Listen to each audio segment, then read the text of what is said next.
The smell of Marilyn's new perfume hit me like a subpoena. Bergamot and lies. She dabbed it behind her ears that morning while humming Stand By Your Man. Irony, so thick you could spread it on toast. I pretended not to notice her packing the red lace thong I'd bought her last Valentine's Day, the one she'd claimed gave her a yeast infection. The suitcase was half empty. For a supposed 7-day girls' trip to Sedona, my wife of 12 years had packed like she was running out for cigarettes. I offered to drive her to the airport because car services charge extortion rates these days, and also because I'd spent last Tuesday splicing a voice-activated recorder into her Prius's headrest. The garage echo-chambered her muffled phone call as she loaded luggage. Don't worry, he's clueless as always. Yes, that hotel. I love. The trunk slam cut her off. When she slid into the passenger seat, her smile was all crest white strips and venom. You're quiet, she said, reapplying lipstick in the visor mirror. Cherry bomb number 3, the shade she'd worn on our first anniversary. Just admiring your dedication to self-care. I nodded at her freshly Botoxed forehead, smooth as a coffin lid. 3 hours at the spa yesterday for, what was it? A de-stress massage? Her laugh tinkled like broken chandelier crystals. You know how Janice gets with her divorce drama. We needed girl time. The lie tasted familiar. Same cadence as when she'd volunteered at the animal shelter every Thursday last spring. The shelter that turned out to be a Motel 6, off Route 9. At departures, she pecked my cheek, a dry, soundless thing, and practically sprinted toward Terminal B. I let the minivan idle, watching her reflection warp in my side mirror. She didn't look back. Not once. That's when I saw it. The black Escalade idling in the commercial loading zone. Virginia plates screaming, "Virginia is for lovers," in hot pink letters. Our neighbor Brad's SUV. The same Brad who'd helped her pick out patio furniture while I was rebuilding Mrs. Petrovsky's transmission last month. The same Brad whose wife Karen had suddenly developed a taste for midday margaritas at our kitchen island. Her laughter a decibel too high whenever Marilyn mentioned self-discovery retreats. I parked behind a shuttle bus, binoculars in hand like some cuckolded Batman. Marilyn's stride shifted halfway across the tarmac, less suburban matron, more panther in pencil skirt. The Escalade's tinted window slid down just enough to reveal a man's hand. Wedding band glinting, not Brad's sausage fingers. Thinner, paler, piano player hands. The trunk popped. Marilyn tossed her bag in like she'd done this dance before. As the SUV peeled away, I noted the bumper sticker peeling at the corner. My other ride is your wife. No, just a rental decoy. But the real kicker? The license plate frame. Proud parent of honor roll student. Sprucewood Middle. Sprucewood, 287 miles south. In a state Maryland's girls' trip wasn't supposed to touch. I fished the burner phone from my glove compartment. Clara's last text glared up at me. She's using Edith's maiden name at hotels. Thought you'd want to know. My thumb hovered over the voice memo app where Marilyn's terminal confession, I love, sat saved between a grocery list and my dentist reminder. The Escalade disappeared around the bend. That's when the radio chose to play our wedding song. I laughed until my ribs ached. 3 cigarette butts later, all Marlboro Reds with cherry bomb lipstick smears, I started the engine. The real game began now. Let them have their Marriott rendezvous. I had a locksmith to visit, a safety deposit box key to replicate, and a certain con artist's legacy to weaponize. But first, a stop at CVS. Karen needed more tequila. The ice in my bourbon hadn't even begun to melt when her key turned in the lock. I timed it perfectly. 9:47 p.m., just late enough to feign concern, early enough to deny accusations. Marilyn's heels clicked a staccato lie across the foyer tiles. Click, business dinner. Clack, traffic nightmare. Click-clack, Janice's divorce drama. She froze in the kitchen doorway, cocktail dress smelling of airport bar gin and another man's cologne. You're up late.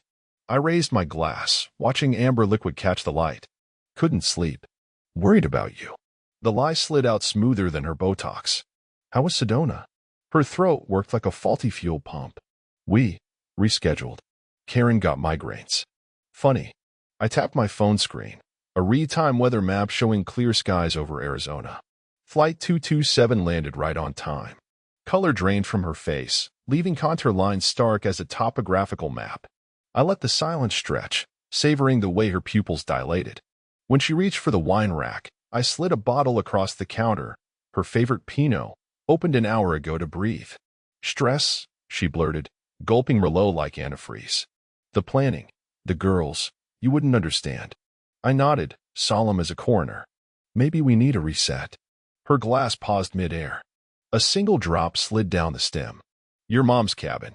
I palmed the key I'd replicated that afternoon, cold brass teeth biting my flesh. You always loved it there in fall. Take a week. Recharge. Her phone buzzed against marble. I watched her reflection in the microwave door, quick thumb swipe, faster than she'd ever unbutton her blouse for me. Alone. The word came out strangled. I'll hold down the fort. I gestured to the shadowy living room where her grandmother's antique clock ticked like a metronome. Water the plants.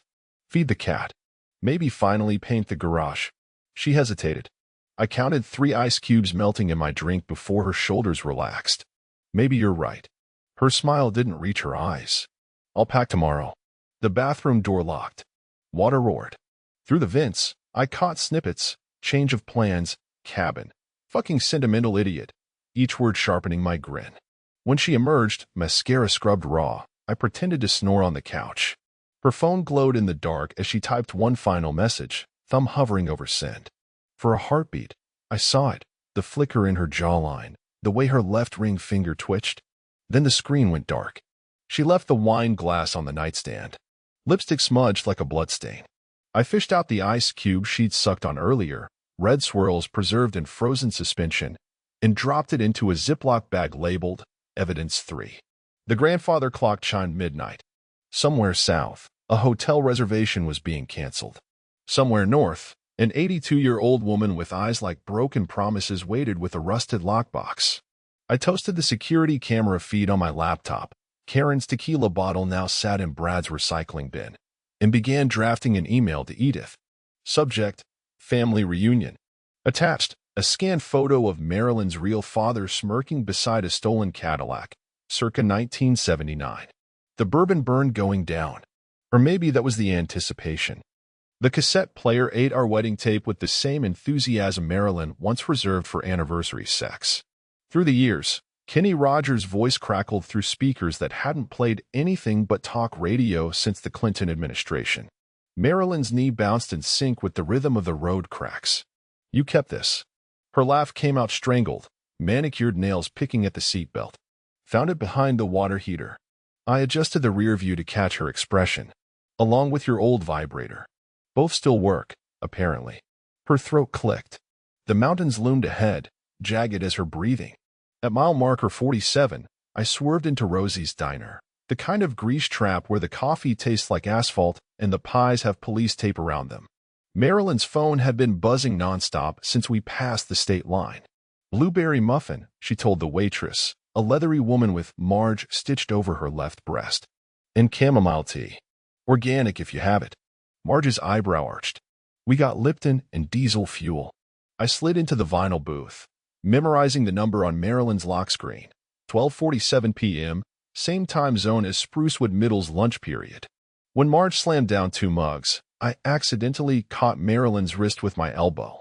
The coffee hit like a biblical flood. Her phone skittered across the linoleum, landing screen up in a puddle of maple syrup. Shit. Marilyn lunched, but I got there first, boot heel grinding the device into sticky oblivion. Marge materialized with a rag. 3rd phone this month. Her eyes lingered on Marilyn's trembling hands. Storms rolling in. Pay phones out back if you're desperate. Marilyn stared at the corpse of her iPhone, its cracked screen flickering one final message preview. Can't wait to, before dying. Relax.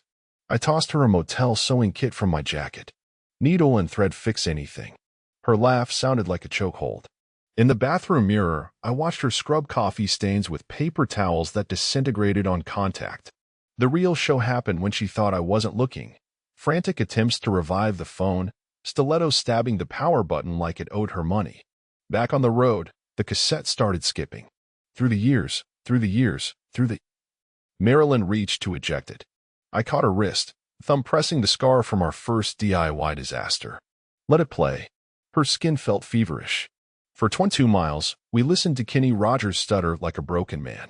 The clouds bruised purple. Somewhere ahead, Edith would be polishing that lockbox with lemon oil and resentment. Marilyn finally broke. "Why are you really doing this?" I smiled, tapping the glove compartment where Clara's burner phone buzzed against property deeds. "Because, baby, we've earned it." The first raindrops hit as we passed the now leaving cellular service sign. Marilyn's reflection in the passenger window mouthed, "I'm sorry," to someone who wasn't me. I turned up the radio. Static roared like applause. The cabin door swung open before Marilyn could knock, revealing Edith backlit by a single kerosene lamp. Her mother's arthritic hands clutched the lockbox like a live grenade, decades of nicotine stains bleeding into the rusted edges. The smell hit first, mothballs and methylated spirits, with an undercurrent of betrayal that no amount of pine sol could mask. "You're early." Edith's voice rasped like a match strike. She thrust the box at Marilyn, its corroded latch catching the light. "Your father's parting gift. He said you'd come crawling back eventually." Marilyn recoiled as if handed a venomous snake. "Dad's been dead 20 years. Funny. Edith's milky eye fixed on me, her tremor worsening. "Seems some ghosts still take up rent space." I leaned against the porch rail, memorizing the warped floorboard where Marilyn's childhood terrier had once pissed. "I'll wait here. Family business." The lie tasted sweet. Marilyn hesitated, her designer boots squeaking on the rotting welcome mat. Our home, EST 1983, the last digit dangling upside down. Through the cracked window, I watched shadows dance across water-stained wallpaper.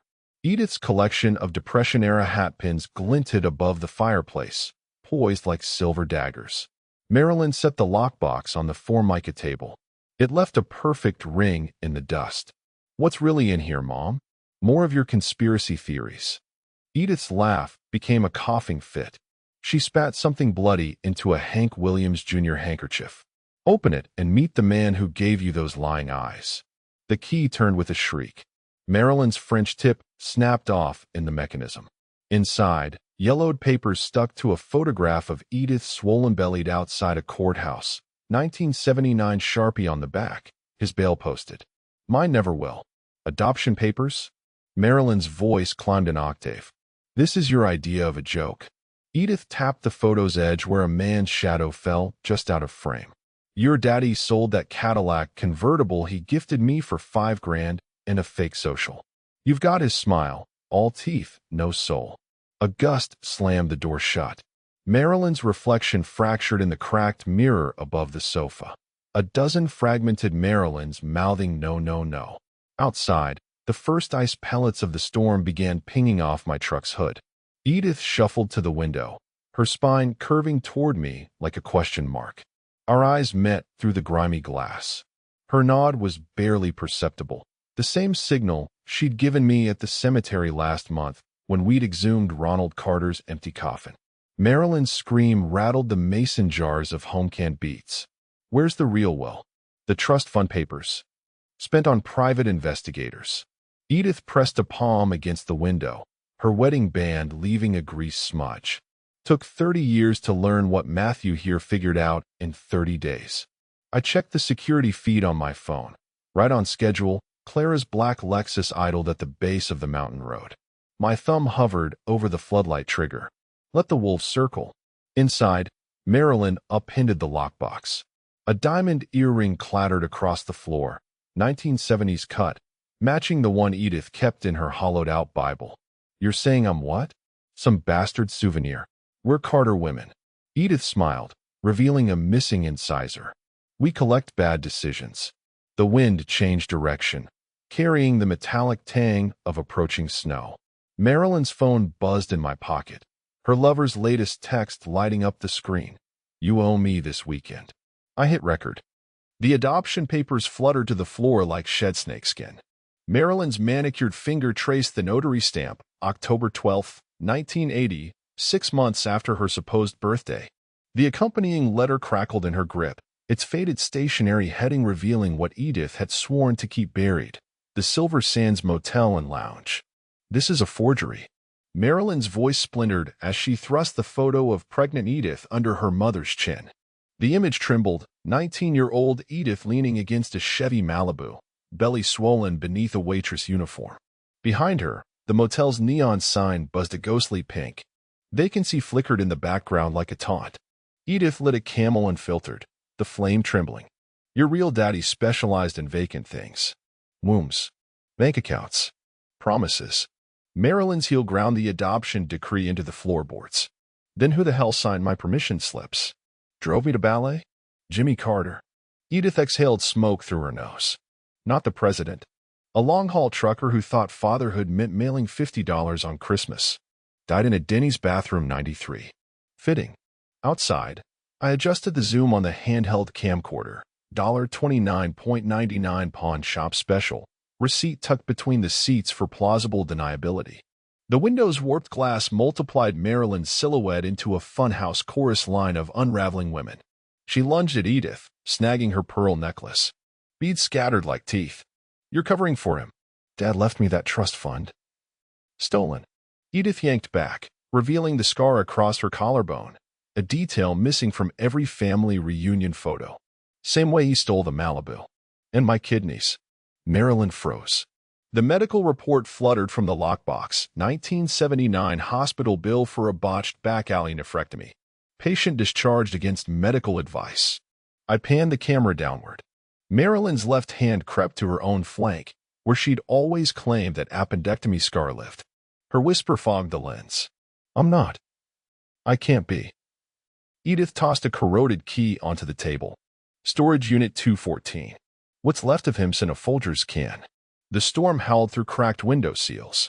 Marilyn's reflection fractured in the antique mirror behind her, a dozen splintered girls watching their inheritance crumble. She stumbled toward the bathroom, clutching the motel photo. I tracked her through the camcorder's night vision, green-hued and primal. She tore open the medicine cabinet, prescription bottles raining into the rust-stained sink. Xanax. Zoloft. Heartburn meds from 2007. At the back, a half-used tube of prenatal vitamins. Edith's reflection appeared in the doorway. Found those after your appendectomy. Figured some lies or kinder. Marilyn hurled the vitamins. They exploded against the mirror, shards embedding in the home sweet home cross-stitch above the toilet. Her scream harmonized with the wind, a raw, animal sound that startled owls from the pines. I stopped recording. The cassette ejected with a satisfied click. Through the snowfall, Clara's headlights winked twice from the tree line, our agreed signal. Inside, Marilyn emerged clutching a jagged mirror fragment. You're both sick. Blood welled where the glass bit her palm. I'll prove this is bullshit. Edith shrugged, sweeping pearl fragments into a dustpan. DNA kits are half off at Walgreens. Bring a coupon. The camera's red recording light blinked like a third eye in my pocket. Marilyn's DNA sample, that bloody glass shard, would make excellent leverage. Or kindling. I texted Clara a single photo, the motel sign from the 1979 snapshot. Her reply came instantly. Same chain he ditched me at. Poetic. The cabin door slammed. Marilyn stood silhouetted against the blizzard, lockbox papers clenched in her bleeding fist. For a heartbeat, she looked 9 years old again, lost after that first stolen bike lie. Then her phone buzzed in my coat, her lover's final text illuminating the dark. You're not worth the alimony. I hit delete. Let the Real ghosts do their work. The propane heater hissed like a jury. Marilyn's blood speckled the adoption papers spread across the kitchen table, Rorschach test in crimson. Edith leaned against the avocado green fridge, rolling another cigarette with prison yard precision. State penitentiary, she said, tapping ash into an empty soup can. 1992, shanked over a carton of Luckies. Her milky, I tracked Marilyn circling the room. They mailed me his ring. Had to pawn it for your braces. Marilyn lunged, snatching the lockbox's contents. Bullshit. Dad left me the trust fund. I swiped my phone awake, projecting Karen's tear-streaked face onto the water-stained wall. The timestamp read 3:47 a.m., 2 hours after Marilyn's girls' trip began. Karen's voice cracked. Brad's sleeping with someone. His gym bag reeks of cherry bomb lipstick. Marilyn's reflection paled in the darkened window. Outside, the storm mirrored her chaos, hail tattooing the roof in Morse code. Edith chuckled, a wet sound. Apple didn't fall far. You knew. Marilyn wheeled on me, A lockbox corner raised like a shiv. This whole cabin farce, you're punishing me. I shrugged, zooming in on Karen's video, a close-up of Brad's credit card statement. Charges for Marriott, Sedona Spa, and Sprucewood Middle's PDA donation page. Funny. Janice doesn't have kids. Her arm faltered. The hail crescendoed. My phone buzzed, Clara's text lighting the room surgical white. She took the bait. Edith limped to the breaker box, killing the lights. Emergency radio static filled the dark. Your lover's wife, I said, sends her regards. The projector flared again, security footage of Karen slashing Brad's tires, face twisted in grief. Time code, yesterday, 6:15 p.m. Marilyn's alibi window. Her lawyers drafting subpoenas. I tossed Marilyn a motel keycard from my wallet. Room 214. Same as Edith's storage unit. Seems Karen's got trust issues. Marilyn collapsed into Edith's rocking chair, its splintered slats groaning. The radio crackled a weather alert, statewide manhunt for escaped convict. Edith struck a match. In the flare, I saw it, the flicker of Marilyn's hand dipping into her coat pocket. The glint of stolen cutlery. My phone buzzed again. Clara, camera 3's live. Make her look north. Check the window, I said, nodding toward the storm. Your inheritance is waiting. As Marilyn turned, the motion-activated floodlights ignited, spotlighting Clara on the ridge in a fur coat, waving Edith's forged will. Marilyn screamed drowned the wind. The knife clattered. And in the chaos, Edith pressed a Polaroid into my palm, Marilyn's real father smirking beside my '68 Chevy. Same con. Different mark. The radio announced the temperature drop. I smiled, colder. The smell hit me first, Edith's signature Camels, but filtered through a $400 humidifier. Clara blew smoke rings at the diner's flickering neon sign, her father's eyes staring out from a woman's face. Same wolfish grin. Same tell, left pinky tapping ash in Morse code. She'd approached me during the Petrovsky transmission job, leaning against my tow truck in a pantsuit sharper than my torque wrench. Your wife's fucking a tax attorney Thursdays at the Red Roof Inn. Her opening salvo. No hello. Just a Zippo lighter engraved property of Silver Sands Motel, matched to the one in Edith's lockbox. And you are? I'd asked, grease-stained fingers tightening on a lug nut. The daughter your mother-in-law abandoned at a fire station. She produced a '79 birth certificate. Father, Ronald Carter. Mother, Edith Marie Carter. You've got 6 weeks before Marilyn drains your joint accounts. I'd laughed, loud enough to startle crows from the junkyard. Try the Jerry Springer booth down the. Her stiletto crunched a spark plug. Room 214. Check the air vent. The USB drive taped behind the AC unit contained gold. Marilyn whispering I'll file the restraining order to her lover, security footage of her forging my signature on a Helic application. Clara's note, your move, mechanic. We met again at the graveyard. She wore black, naturally. Edith's cabin, she said, tossing a rusted key onto her father's fake headstone. Basement floorboards. The lockbox has everything. I palmed the key, testing its weight. What's your play?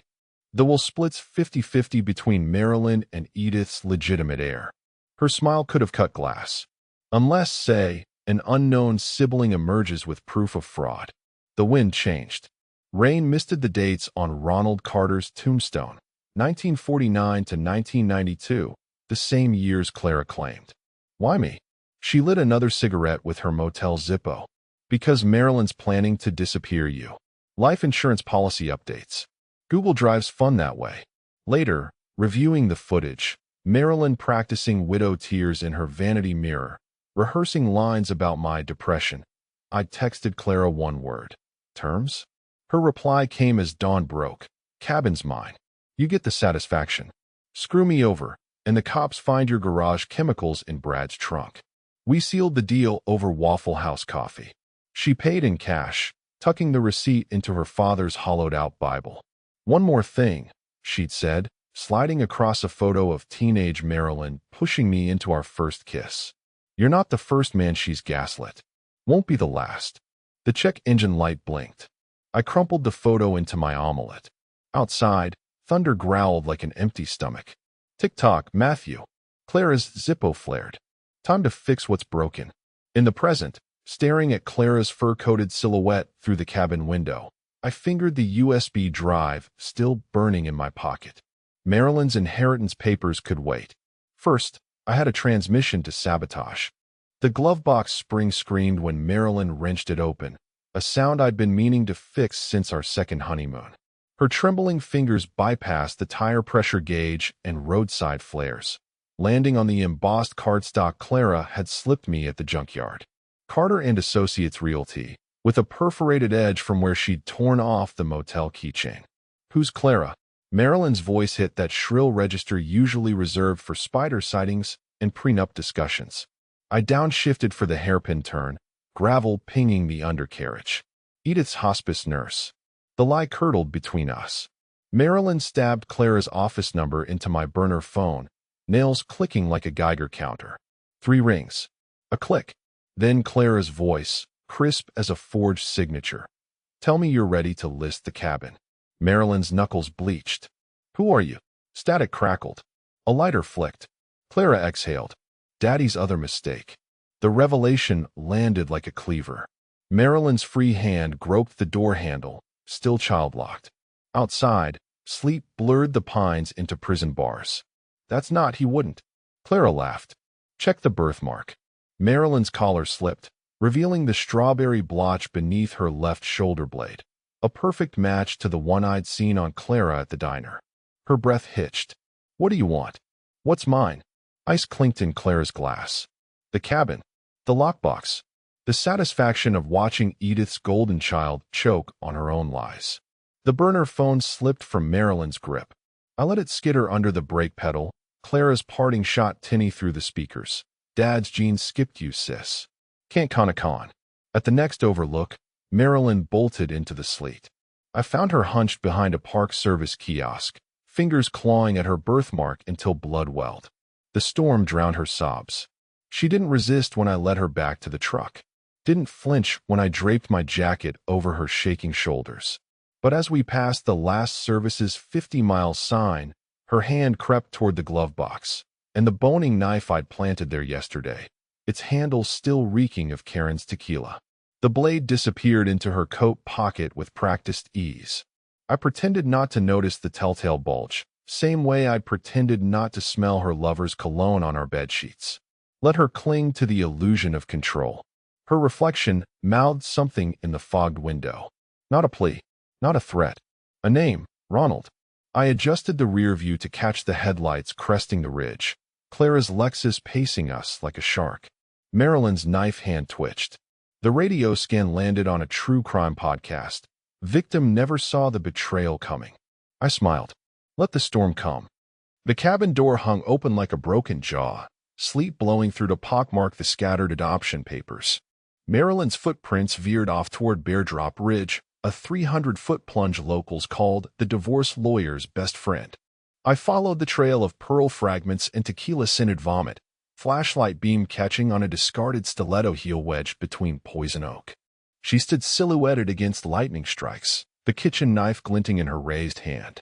Not toward me, toward her own wrist. Clever girl. Knew I'd need her breathing for the insurance payout. Jump and Clara gets the cabin.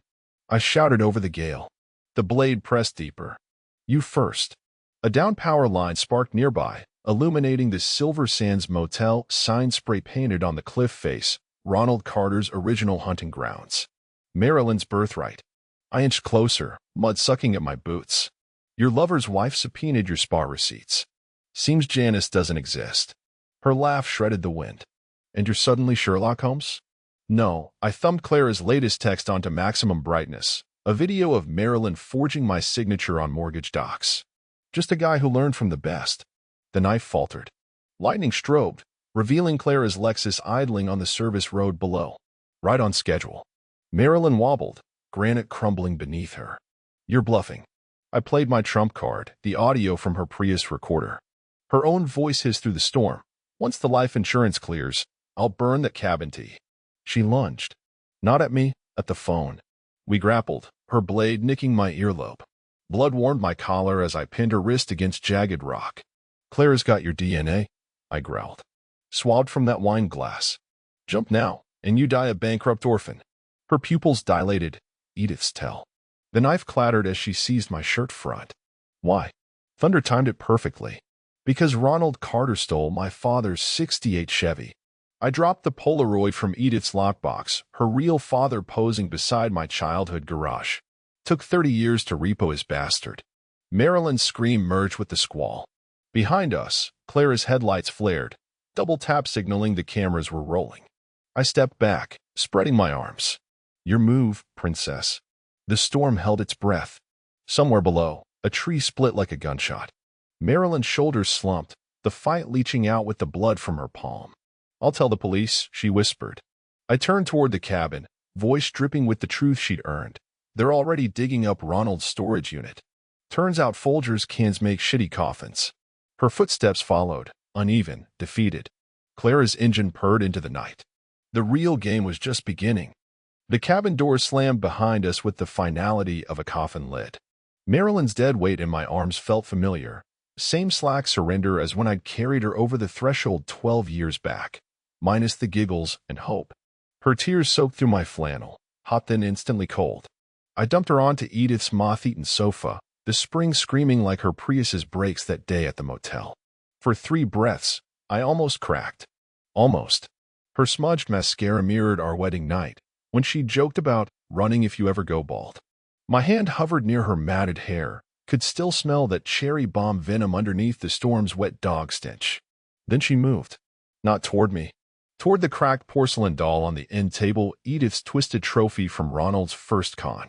Marilyn's whisper slithered through the dark. I'd have left you for him. Lightning flash. The doll's remaining, I winked. My keys bit into my palm, '68 Chevy teeth drawing blood. Outside, Clara's high beams sliced through the blizzard, illuminating Marilyn's half-packed suitcase by the door. Would've. I kicked the case open. Red lace thong coiled atop burner phones and notarized lies. You've had 1 foot out since the Honda warranty expired. She lunged for the fireplace poker. I let her get close enough to smell her lover's Aramis clinging to her scalp, before yanking the chain on Edith's hurricane lamp. The sudden glare froze her mid-swing, a grotesque parody of our first slow dance. The key's serrated edge found my thumbprint's sweet spot. Pain crystallized the plan. Wait for Clara's signal, plant the forged suicide note, let the storm erase the rest. Marilyn's ragged breath fogged the knife still wedged in my belt. You're right. I tossed her the doll, its hollow head cracking against the wall. Should have jumped. Thunder rattled the photo of pregnant Edith as I strode into the blizzard. Let the camera see me go. Let Clara's Lexus purr approval through the pines. The Chevy's ignition roared to life. Marilyn's shadow flitted across the curtained window, a moth circling the lie she'd built her life on. I revved the engine until the cabin lights flickered. Death could wait. First, a stop at the storage unit. Ronald's Folgers can deserve the front row seat. Dawn cracked open the sky like a bad egg, yolk yellow light oozing over Clara's Lexus as she marched through slush in $800 boots. Her gloved hand brandished a manila envelope thick with the stench of notary stamps. Edith greeted her on the porch with a double-barreled stare and a sawed-off shotgun full of rock salt. Sign. Clara slapped the deed transfer onto the windowsill, pin poised like a scalpel. Or I'll have adult services here before you can say morphine drip. Edith's laugh sprayed phlegm onto the paperwork. Rather burn it. The slap echoed like a pistol shot. Clara's head snapped sideways, her collar swallowing her gasp. Marilyn erupted from the shadows, wielding the fireplace poker like a conductor's baton.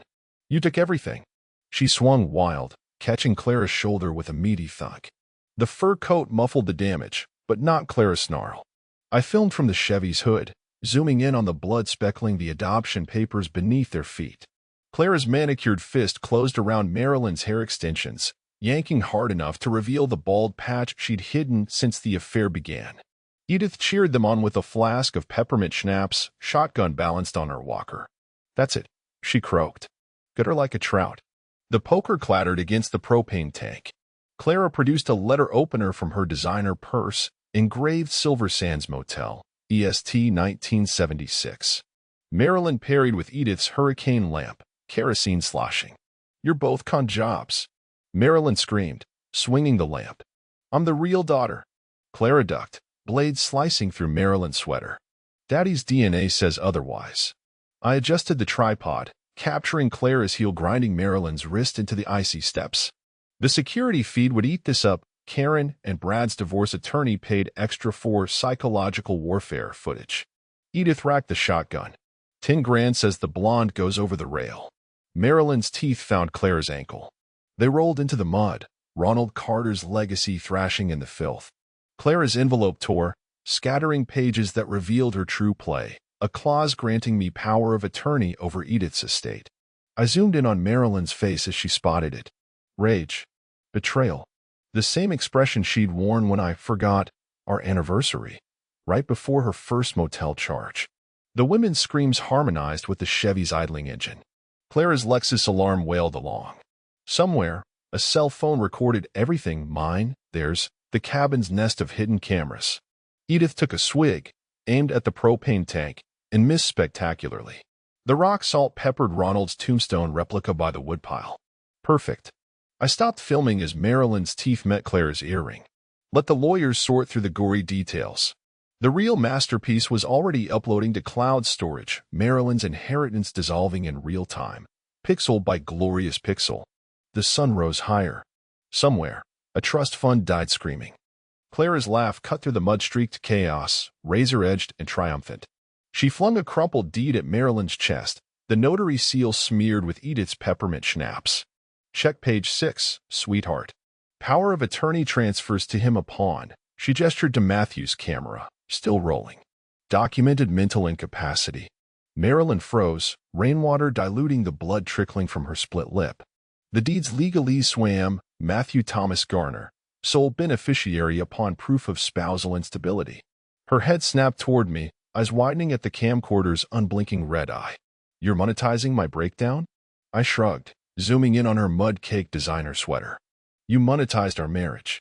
Her scream tore through the valley as she launched across the porch, nails aimed for my lens. I caught her wrist mid-swipe, her momentum slamming us against the Chevy's grill. The keys I'd clenched since dawn bit deeper into my palm, drawing blood that smeared across her cheek. You, she spat, thrashing against my grip. Gave you 12 years to choose us. I twisted her arm behind her back, my mouth grazing her earlobe. You picked him in 12 minutes. A siren wailed in the distance, Clara's earlier 911 call about domestic violence at the Carter property. Marilyn stiffened, recognizing the tune. Her whisper reeked of desperation and Chardonnay. They'll arrest you for this. I smiled, nodding toward Edith's shotgun now propped against the propane tank. Trespassing. Assault. Attempted arson. Each word punctuated by another approaching siren. You're the unstable wife who snapped. Clara slid into her Lexus, purring, don't forget the life insurance clause, before peeling onto the service road. Marilyn lunged again, teeth sinking into my forearm until she tasted copper. The sirens cresting the hill now. Blue light strobed through the pines. Edith cackled, lobbing her flask into the storm drain. Like father, like daughter. I released Marilyn seconds before the cruiser skidded into the yard. She stumbled toward the officers, arms raised in performative terror. But the camcorder's playback was already cued, her swinging the poker, shredding the deed, screaming, I'll burn it all. The deputy's hand hovered near his cuffs. Marilyn's reflection fractured in the Chevy's side mirror, half martyr, half monster. I pocketed the keys, now imprinted with her teeth marks. The real escape route wasn't on any map. The first cruiser skidded into the mud, its light bar staining the slush apocalyptic blue. Officer Dunham emerged with the cautious swagger of a man who'd seen too many backwoods meth labs, his gaze snagging on Edith's shotgun still propped against the propane tank. Marilyn lunged for him, her ripped sweater sleeve flapping like a surrender flag. He tried to kill me.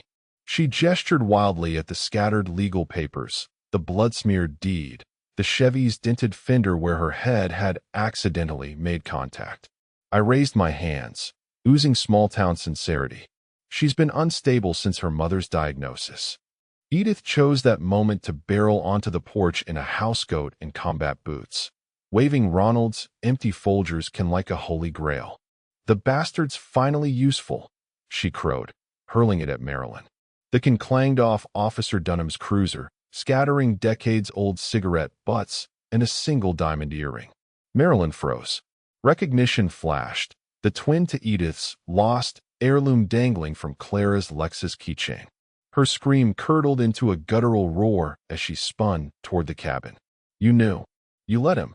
Edith's door slam echoed like a judge's gavel. The deadbolt clicked with finality.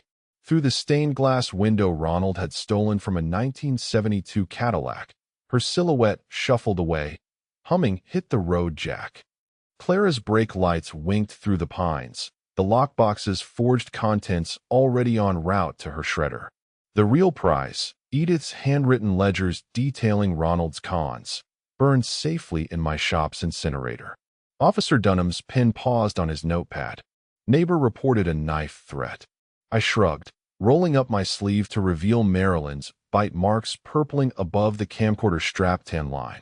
She mistook me for her daddy. Marilyn lunged again, all claws and split ends. Check his trunk. He's got.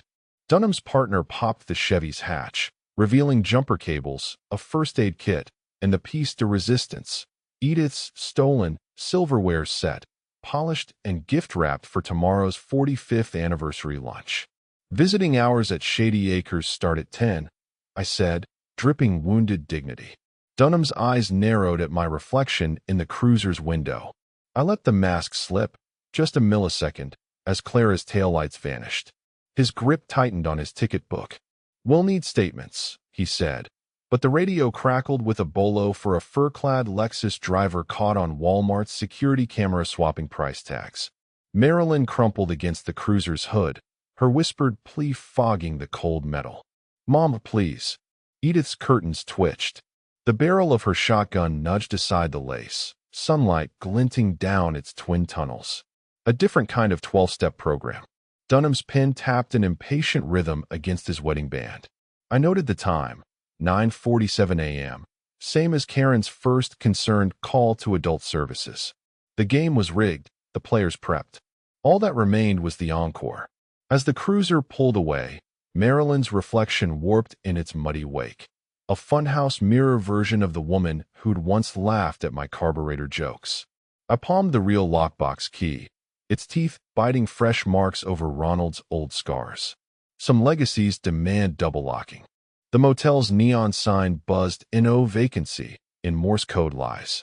Inside room 214, Ronald Carter's favorite digits. Marilyn stared at her reflection in a cracked makeup mirror, the local news playing her humiliation on loop.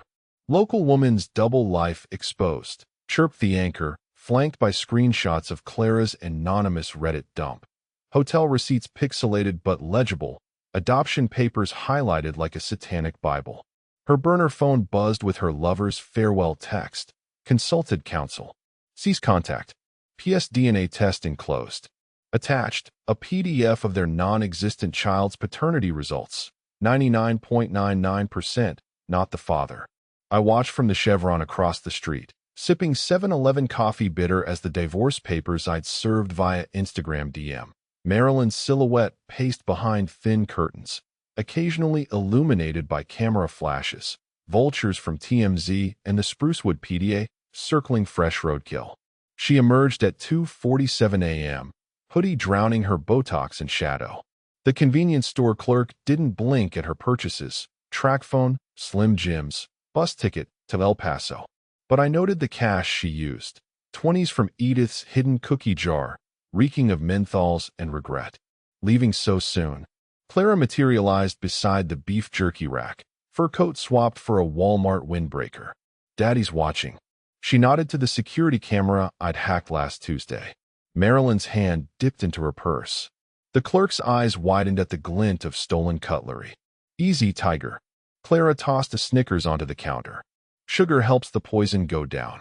The Greyhound departed at dawn. Marilyn boarded last, pausing to chuck her diamond ring into a storm drain. Same one Edith had pawned her wedding band in '83. The bus's destination board flickered, nowhere. Back home, I toasted Clara via encrypted email. Her cut of the cabin sale sat in a Cayman's account, minus the $500 I'd slipped to the motel clerk for surveillance footage. Marilyn's final act played on my garage TV. Security tape of her buying the burner phone, her eyes dead as Ronald's Folgers can. The real show started when the camera panned left. There, in the bushlight cooler's reflection, Clara's Lexus idled across the street. Trunk popped to reveal Marilyn's lost suitcase. I drained my coffee, bitter grounds swirling like the truth. Some rats jump ship. Others chew through the hull. The bus rolled south. Somewhere, a burner phone pinged an unlisted number. Game on. The porch light caught Marilyn's cheekbones sharp enough to slit wrists. She lost the weight fast, not the healthy kind, but the divorcee in a motel with a bottle of Adderall kind. Her knock rattled the security camera I'd installed after the cabin sale, its red LED winking like Clara's Lexus taillights. I'm pregnant. Her opening gambit, delivered with the same breathy trimmer she'd used for I do. I leaned against the doorframe, crunching an Oreo from the care package Karen's lawyer sent. Bullshit. Her hand fluttered to a non-existent bump. 8 weeks. Doctor said. You need a virgin birth? I lobbed the paternity test kit at her feet, its Walgreens receipt still stapled. Swab included. The camera's night vision caught it all, her flinch at the word swab, the way her eyes darted to the Chevy's open trunk where Clara's burner phone buzzed beside a gas can. Marilyn's shadow stretched long and brittle across the welcome mat. Edith had needlepoint with home sweet hell. She stooped for the kit, her jacket gaping to reveal the Greyhound ticket stub still pinned inside. El Paso to Juarez. One way. You owe me. I tossed a crumpled 20 from our drained joint account. It landed in the azaleas Karen had planted during her gardening therapy phase. For the vending machines. Her laugh sounded like a Zippo flicking. I'll fight you. With what? I gestured to the security feed on my phone, footage of her pawning her wedding ring at a gas. In sip. The clerk's grin almost as wide as the settlement loophole. Your pro bono lawyer's busy with his own divorce. She lunged, but the motion light caught her mid-swipe, bleaching her face corpse white. The camera's autosave word. Somewhere, Clara's cloud storage updated in real time. Rot in hell, Marilyn spat, clutching the test kit like a rosary. I bit into another Oreo, cream filling oozing like the truth she'd never digest. Save a seat. Her shadow melted into the streetlight fog. The camera panned right, capturing Clara's silhouette across the street, filming Marilyn's retreat for her true crime podcast intro. Back inside, I toasted Ronald's Folgers can with Karen's tequila. The security feed replayed Marilyn's face when she spotted the receipt, dated 3 weeks before her announcement. Checkmate, bitch. The real kicker? That test kit wasn't for her. My phone buzzed with Clara's latest episode title. Who's your daddy? DNA lies and motel ties. I hit play. Let the games begin. The cabin's bones creaked like a gallows tree, empty now except for the ghosts in my lawn chair. I toasted Ronald's Folgers can with Clara's farewell bourbon, the projector casting Marilyn's breakdown on a wall still scarred from her knife throws. Her pixelated screams harmonized with the U-Haul's reverse alarm outside. New owners loading up Edith's poison oak dresser and all its hidden compartments. The knock came during Marilyn's best scene, her clawing at the adoption papers, mascara bleeding into that cherry bomb smirk. Clara leaned in the doorway holding an envelope thick enough to choke an IRS agent. You're cut. She tossed it at my feet, the bills inside smelling of gasoline and perjury. I let it lie. Thought we were square. Her stylethos clicked across the floorboards to where Edith's shotgun had leaned. Square's a con man's daydream. Outside, her Lexus growled like the Malibu in Ronald's mugshot. The projector word. Marilyn's face frozen mid-sob, back when she still thought tears could bend the world. Clara's shadow loomed over it, a vulture eclipsing roadkill. Heard the new owners found a present in the walls. I sipped bitter bourbon. Let her marinate. Safety deposit key. She flicked a motel keychain, 214, naturally, onto my lap. Taped behind the drywall. Ring any bells. The video advanced. Marilyn discovering Edith's prenatal vitamins. My fist around the Chevy keys. Clara's smile sharpened. Funny what people miss. The Lexus revved. I pocketed the key, its teeth familiar as the ones Marilyn left in my arm. Clara's perfume, bergamot and blackmail, lingered as she vanished into the diesel haze. On screen, Marilyn mouthed I'll destroy you to the camera she never knew was rolling. The U-Haul pulled away, tailgate rattling with the Lockbox's twin I'd buried in the septic tank. My phone buzzed. Unknown number. A photo of me tossing the paternity kit into Marilyn's motel dumpster, time-stamped yesterday. Clara's text followed. Round two's on you. The Lexus's brake lights winked through the pines. Somewhere, a storage unit full of lies waited. I drained the bourbon, Ronald's ashes bitter on my tongue. The game never ends. Only the players change. The projector died mid-scream. In the sudden dark, the key burned through my jeans. Some legacies you can't outrun. Just repaint the marks and deal the cards. The engine roar faded. For now,